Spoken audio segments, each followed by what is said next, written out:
نحمده ونصلي ونسلم على رسوله الكريم اما بعد فاعوذ بالله من الشيطان الرجيم بسم الله الرحمن الرحيم كل نفس ذائقة الموت صدق الله مولانا العظيم وصدق رسوله النبي الكريم الأمين قال الله تعالى في شان حبيبه مخبرا وآمرا إن الله وملائكته يصلون على النبي يا أيها الذين آمنوا صلوا عليه وسلموا تسليما الصلاة والسلام عليك يا سيدي يا رسول الله وعلى آلك وأصحابك يا سيدي يا حبيب الله مولاي صل وسلم دائما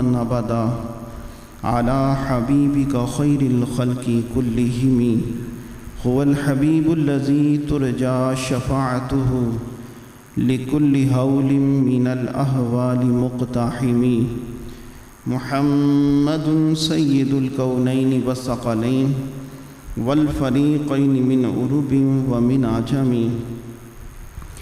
منزه عن شريك في محاسنه فجوهر الحسن فيه غير منقسم مولاي صل وسلم دائما أبدا على حبيبك خير الخلق كلهم۔ اللہ رب العزت کی حمد و ثنا اور پیارے محبوب کریم صلی اللہ تعالی علیہ وآلہ وسلم کی بارگاہ میں درود و سلام پیش کرنے کے بعد دعا کرتا ہوں کہ اللہ رب العزت ہماری حاضری قبول فرمائے۔ آج اس عظیم بابرکت محفل میں ہماری حاضری کا مقصد حضور قبلہ بابا جی رحمۃ اللہ علیہ ان کے ایصال ثواب اور ترقی درجات کے لیے ہم حاضر ہوئے ہیں۔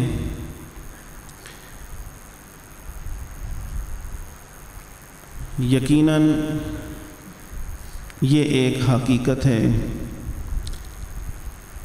موت برحق ہے، ہر کسی کو موت آنی ہے، مگر موت میں فرق ہوتا ہے۔ کبھی مرنے والا بظاہر تو وہ مر جاتا ہے، موت کہلاتی ہے، مگر قرآن کریم فرماتا ہے فَلَنُحْيِيَنَّهُ حَيَاةً طَيِّبَةً۔ تم سمجھتے ہو کہ وہ مر گیا ہے، وہ مرا نہیں ہے، وہ اس سے بھی پاکیزہ زندگی اپنا گیا ہے۔ ہر موت نہیں ہوتی۔ شہیدوں کا ذکر قرآن کریم میں موجود ہے۔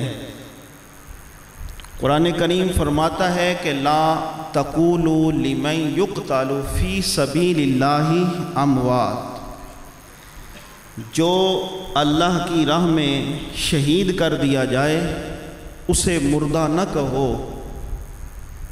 تو جو اللہ کی راہ میں ظاہری طور پر شہید ہوا وہ مردہ نہیں ہے، جس نے اپنی جان اللہ کے سپرد کر دی ہے اور اس کی دین کی سربلندی کے لیے وہ میدان عمل میں آیا اور اس کی جان دنیا سے وہ چلا گیا، جان رب تعالیٰ نے قبول فرما لی، تو اللہ تعالیٰ فرماتا ہے کہ وہ زندہ ہے، بل احیاء، بلکہ وہ زندہ ہے، ولیکن لا تشعرون، تم نہیں سمجھ سکتے۔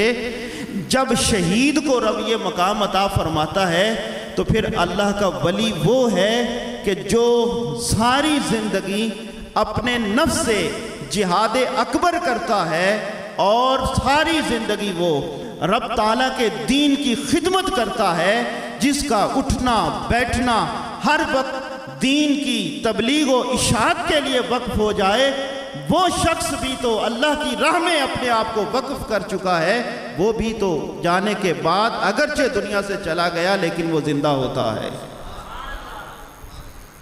یہاں تو ہر مومن کی بات کی جا رہی ہے، صالحین کا درجہ تو بلند و بالا ہے، اور یہ ہمارا ایمان ہے۔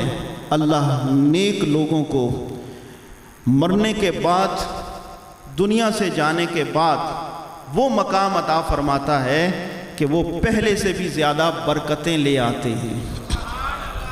ان کی برکات، ان کا سلسلہ، اس لیے کہ مرنے سے پہلے ہر انسان چاہے کوئی بھی ہو، بڑے سے بڑا کیوں نہ ہو، شیطان کے حملے کا وسوسہ، حملے کا شک ہو سکتا ہے۔ شیطان بہت بڑا حملہ آور ہے، انسان کا دشمن ہے، وہ کسی بھی وقت بہکا سکتا ہے، اور اس نے بڑے بڑوں کو بہکایا ہے۔ مرتے وقت تک یہ پیچھا نہیں چھوڑتا۔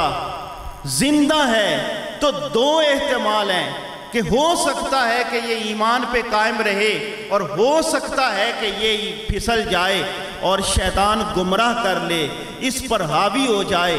حدیث پاک میں ایک ایسے شخص کا واقعہ بھی موجود ہے جس کو مرتے وقت شیطان نے گمراہ کر لیا، جبکہ وہ کئی سو سال سے پہلی امتوں کا واقعہ ہے۔ وہ عبادت کر رہا تھا، شیطان گمراہ کر دیتا ہے، مگر جب اللہ کا ولی دنیا سے چلا جاتا ہے ایمان کی حالت میں، اب وہ سلسلہ ختم ہو گیا ہے، اب ایمان کی پختگی کی مہر لگ گئی ہے۔ دو طرفیں ہیں، ایک موت سے پہلے کی زندگی ہے، ایک موت کے بعد کی زندگی ہے۔ ایک زندگی میں دو احتمال ہیں، اور دوسری زندگی میں صرف برکتیں ہی برکتیں ہیں۔ دوسری زندگی میں یقین ہی یقین ہے۔ پھر کس میں برکت زیادہ ہو؟ اولیاء اللہ مرنے کے بعد بھی ان کی برکتیں قائم ہوتی ہیں۔ یہ بات حضرت موسیٰ علیہ السلام آپ کی اس بات سے معلوم ہوتی ہے کہ جب وقت مرگ آیا، وقت انتقال آیا، حضرت اسرائیل آپ کے پاس آتے ہیں تو حضرت موسیٰ علیہ السلام سے فرمایا کہ آپ کا وقت قریب آ گیا ہے، آپ اجازت دیں۔ اس سے پہلے وہ آنکھ پھوڑنے والا واقعہ پہلے ہو چکا ہے۔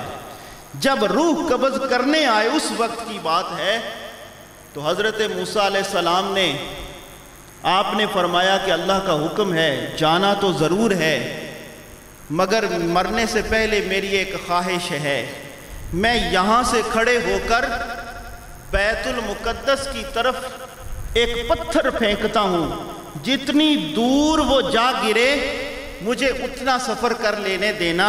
میں چاہتا ہوں کہ زیادہ سے زیادہ بیت المقدس کے قریب ہو جاؤں، کہ تاکہ جہاں اللہ کے انبیاء کی مزارات ہیں مجھے ان کے قرب میں جگہ ملے۔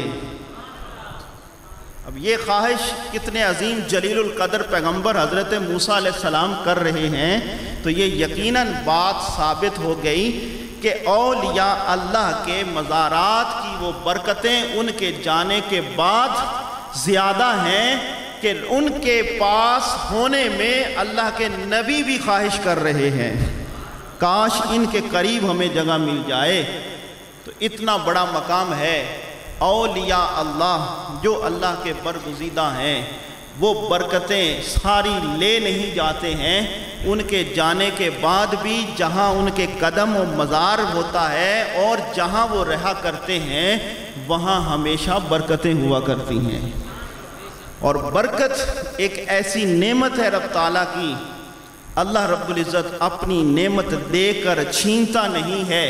کوئی سخی بھی دنیا میں ایسا نہیں دیکھا ہوگا جو سخاوت کر کے پھر چلا جائے کہ میری سخاوت واپس کرو، کوئی مانگنے چلا جائے، بڑا معیوب لگتا ہے۔ دنیا کا سخی ایسا ہے تو وہ تو سارے کریموں سے کریم ہے، سخیوں سے کریم ہے۔ وہ کریم مولا ہے، خالق ہے، وہ جب انعام دیتا ہے تو واپس نہیں لیتا ہے، پتہ چلتا ہے اس بات سے کہ رب تعالیٰ جب برکتیں نازل فرماتا ہے پھر وہ برکتیں قیامت تک قائم رہتی ہیں۔ وہ جگہیں، وہ مقام، اولیاء اللہ سے نسبت رکھنے والی وہ جگہیں، تو یہ مقدس مقام، یہ جگہ، یہ مسجد دعا کرتا ہوں قبلہ بابا جی کے صدقے ہمیشہ آباد و شاد رہے۔ اللہ رب العزت ان کے صاحبزادہ والا شان کو ان کی طرح وہ برکتیں عطا فرمائے کہ وہ دین کی خدمت اور تبلیغ دین کا یہ سلسلہ اسی طرح لے کر آگے چلتے رہیں۔ اللہ ان کی نسلوں کو بھی آباد و شاد فرمائے۔ وما علیہ الا البلاغ۔